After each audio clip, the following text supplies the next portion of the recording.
Sa magulong kalsada ng Metro Manila, may isang banggaan na nangyayari.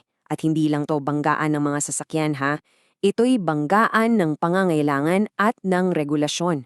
Ang pinag-uusapan natin ngayon, yung mainit na issue ng e-trike crackdown na talagang hinahati ang opinyan ng bayan. So, eto yung tanong na nasa isip ng lahat. Itong mga e-trek, lifeline ba to para sa karamihan? Yung tipong abot kayang paraan para lang makarating sa pupuntahan? O isa ba itong liability, isang panganib sa kalsada na kailangan ng kontrolin? Kasi dito talaga umiikot ang buong debate, di ba? At dito na nga nagsimula yung sinasabi nating banggaan ng interes. Kasi sa isang banda, andyan yung gobyerno na syempre ang iniisip ay kaligtasan. Pero sa kabilang panig, andyan naman yung mga kababayan nating umaasa sa mga e-trike para lang sa kanilang pang-araw-araw na buhay. Alam mo, hindi ito basta-basta opinyon lang ha. May matinding basehan talaga ang gobyerno sa pag-aalala nila. Kasi ayon mismo sa datos ng MMDA, para lang sa taong 2023, 4 na buhay ang nawala sa mga aksidenteng may kinalaman sa mga e-vehicles. At yang numerong yan ang talagang nagtulak sa kanila para umaksyon. Pero teka, hindi lang yan tungkol sa mga nasawi. Bukod sa 4 na yon, isipin nyo meron ding 436 na katao ang nasugatan at 468 na ari-arian ang nasira. Grabe no? Itong mga numerong to, galing mismo sa MMDA ang nagpapakita kung gaano kalawak talaga yung problema sa kaligtasan sa kalsada. Okay, so mula sa statistics, lumipat naman tayo sa totoong kwento ng tao. Pakinggan natin to. Galing kay Gloria Batasan, isang e-trike owner. Sabi niya, malaking tipid. Instead na makain o sa iba, andun sa pamasahe. Ang linaw, no? Para sa kanya, hindi ito luho. Ito'y paraan para makatipid. Yung perang dapat sa pamasahe, napupunta na sa pagkain o sa iba pang mas importanteng bagay. Ayan, dito na talaga nagkakabanggaan eh. Safety versus daily savings. Sa isang banda, yung kaligtasan sa kalsada na gusto nating lahat, pero sa kabila, yung pang-araw-araw na budget, yung laman ng bulsa. Ito yung dalawang puwersang sa ngayon parang hindi magkasundo. So, tingnan natin yung dalawang panig ng kalsada ika nga. Para sa mga pabor sa ban, simple lang ang argumento. Delikado raw ang e-trike. Bakit? Kasi mabagal, magaan, kaya vulnerable sa rear-end collisions o side swipes. At saka, yung biglaang paghinto para magsakay, naku nakakagulo raw talaga sa trapiko. Pero, para naman sa mga gumagamit, ito'y isang economic lifeline. Literal. Isipin nyo naman kasi, kung 80 pesos ang one-way sa tricycle, grabe ang matitipid mo dito. At isa pa, sinesalo nito yung kakulangan sa public transport. So, dahil nga sa mga safety concerns na yan, umaksyon na ang gobyerno. Ipinatupad nila yung ban. Ang kaso, yung naging resulta, wow! Isang malawakang backlash mula sa publiko. Dito mo talaga makikita kung gaano kalaki ang epekto nito sa buhay ng napakaraming tao. So ano ba talaga yung laman ng ban na to?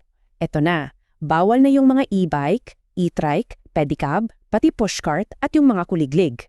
At saan sila bawal? Sa 19 na major national roads. Kasama na dyan yung mga kilalang-kilala nating EDSA, C5 at Commonwealth. At kung mahuli ka, ayun, 2,500 pesos ang multa. At heto pa, kailangan mo ng driver's license. Pag wala, impound yung sasakyan mo. Ganun kaseryoso.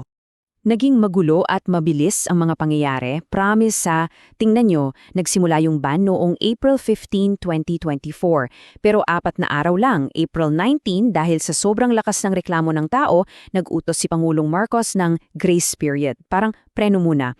Pero fast forward to January 2, 2026, ayan na, sinimula na ng LTO yung mahigpit na pagpapatupad. At eto yung talagang tumatak na sentimento ng marami. Galing to kay Janner Dandas Ladyong ng Manila Bike Commuter. Sabi niya, sa pagbaba ng mga e-trike, para na ring sinasabi ng MMDA sa mga marginalized sectors na, uy, mag-ambisyon na lang kayong magkakotse. Ang bigat, no? Ito yung pananaw na ang patakarong ito ay anti-poor. Pero alam nyo, hindi lang to usapang safety o kahirapan ha. Pumasok na rin dito yung legal na aspeto. Meron kasing, hindi pagkakasundo sa kung ano ba talaga ang sinasabi ng batas. Medyo komplikado. At ang sentro ng legal na debate na yan, itong EVIDA Law o Republic Act 11697. Bakit? Kasi napakalinaw ng sinasabi nito. Yung mga tinatawag na light electric vehicles o LEVs na pang-pribadong gamit, hindi kailangang irehistro sa LTO. capital HINDI. At dyan na ngayon pumasok yung argumento ni Congressman Terry Ridon. Ang punto niya, napakasimple. Ang isang memorandum circular lang daw mula sa LTO ay hindi pwedeng talunin ang isang mas bago at mas specific na national law tulad ng EVIDA. So in short, kino-question niya yung mismong legal na pasihan ng LTO sa panguhuli nila.